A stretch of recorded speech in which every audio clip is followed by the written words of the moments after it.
Good morning! It's time to reveal my 2-year-old philodendron black cardinal. Look at the node. One leaf is being detached and the other leaf is giving unpleasant warning. I'm a little bit worried about my black cardinal since I brought it here in my garden. I didn't cut this one. So this time I'm gonna try my best. Good morning, this is Teacher Noy once again. Welcome back to my YouTube channel, Gel Vlog. For today's video, I am going to propagate my black fellow. As you can see at my back, that's the philodendron that I'm going to propagate. And I know everyone knows about the name of that philodendron, and that is black cardinal fellow. Why I will propagate that black cardinal philodendron? Because for the past days, I really saw that some of the leaves are really falling. Now, if you're ready and new to this channel, don't forget to subscribe and hit the bell icon for more updates about the videos that I'm going to upload only here in Gel Vlog.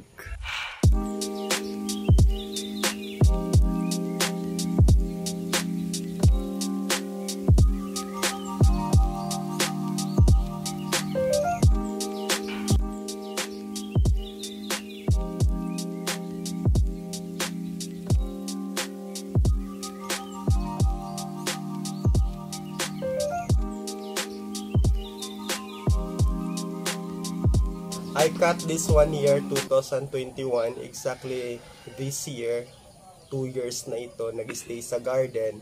At hindi namin to kinat kasi nasayangan kami sa mga bagong pag-open ng kanyang mga dahon. Kasi gusto namin yung ganitong dahon niya, yung perfect, yung walang mga damage.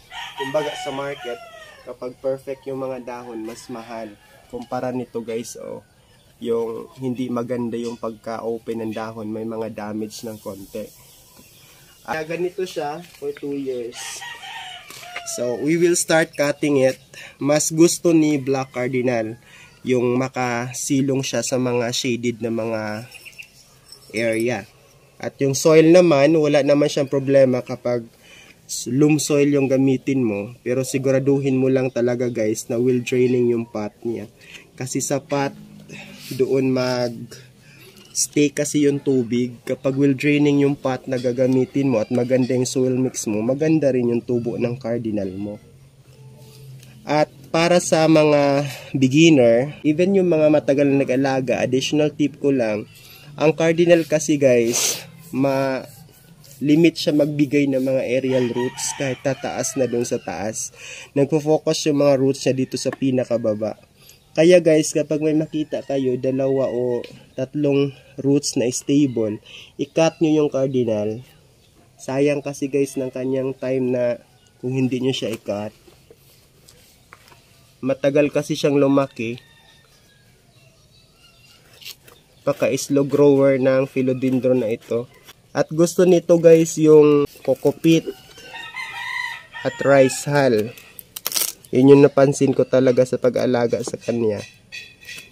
Kasi yung iba, kahit ilang years na nag-stay yung cardinal sa garden, di daw lumaki.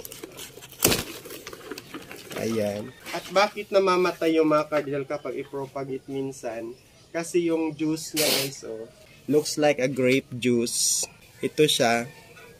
At kapag new cutting guys, kapag top cut, soak nyo muna sa water for 6 hours. Then mamaya nyo na itanim. Pero kung meron naman kayong stopper para sa kanyang dagta, pwede naman kayong gumamit. So ako, I will use aloe vera para madali siyang makarecover, matanggal, or ma-stop yung kanyang pagdudugo o pagbibigay ng juice para sa ibaba. Yung iba, gumagamit sila ng mga baking soda para ma-stop lang. So yung top cut natin, ito na. Iyaan lang natin siya, pero pwede pa tong i-cut. Cut pa natin ng isa. Ayan, pwede pa. Diyan lang siya. Na-remove ko na yung soil niya.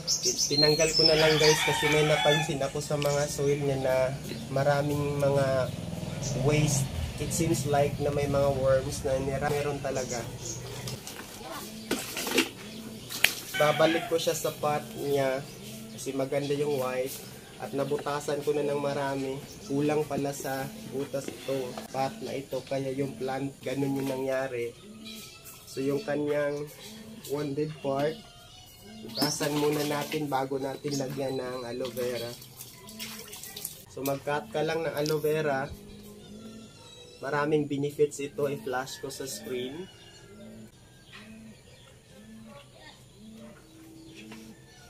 At ito yung soil na gagamitin ko.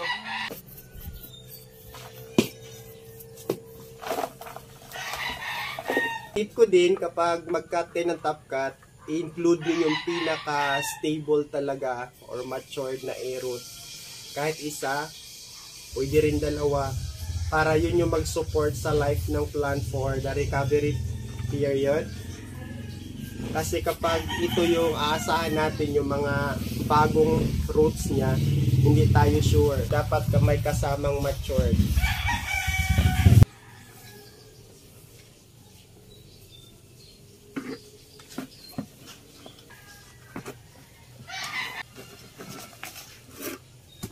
Ito guys yung kalaban ko kapag gumagamit ako ng mga malalaking pots in propagation.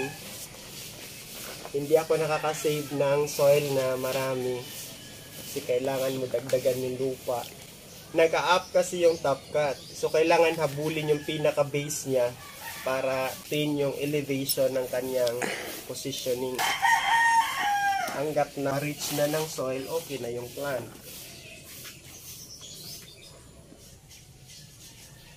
At sa watering naman, kailangan lang naman ito twice a week. Local kasi ito guys. This local cardinal. Pero yung Thailand gusto, araw-araw mo siyang diligan. May mainit, may maulan na panahon.